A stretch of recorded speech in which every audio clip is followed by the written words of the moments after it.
Naalala ko kasi no'n, kinuwento sa akin ni Alex, na nung una mong bumusita sa ASAP, may isang artista na nagtanong sa'yo, "Bakit ka nandito?"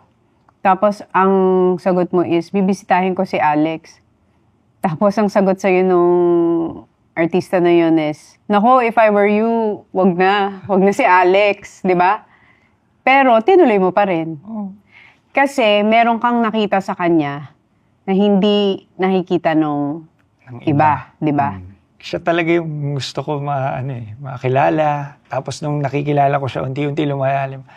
Ito, parang makakasama ko to habang buhay. Deep inside, pag nakilala mo siya, mabuti at sarap siyang mahalin. Oo. Kasi naniniwala ako na hindi kayang baguhin ng asawa yung asawa niya. Ang pagbabago manggagaling mismo sa sarili mo. 'Di ba? Sa 5 years mong marriage kay Alex, ano yung napansin mo na nabago sa kanya? At saka ano yung napansin mo na, ito, I have to live with this? Yung nabago sa kanya, siguro mas patient na rin siya.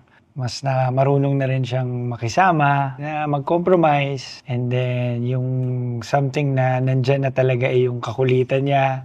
Yung minsan stubborn siya. Pero minimal lang naman eh. Overall, talagang okay, masaya naman. Kasi pagkasama mo siya, parang feeling mo, hindi mo na kailangan ng marami pang tao kasi na-occupy niya lahat ng personality na kailangan mo, di ba? Ganun siya for me. Ganun din ba siya sa'yo? Oo, pag mag-isa ako, minsan may trip siya sa abroad, di ba? O, hindi ako kasama mag-isa.